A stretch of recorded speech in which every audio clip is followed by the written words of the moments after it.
Ale ja pôjdem v rýchlych len na ignition. Je možnosť ísť so zvukom, bez zvuku na športových modoch a môžem si radiť a nemusím si radiť. Takže ideme do prvej zákruty, troška neskorší apex, pekne to záhne, pridám a hneď zádok je veľmi nervózny. No a teraz z výjazdu dám N-Green Boost, to znamená, že to dá o 40 koní viacej.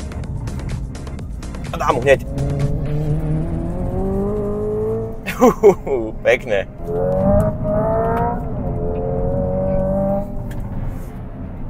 No, treba hlavne povedať, že tieto zábavné auto, on to chce rotovať, chce to držať pod krkom, takže vôbec to necíti nejakú extra tú váhu, len na tých brzdách troška sa to hneď hýbe, ale potom na tom plyne krásne to zrotuje.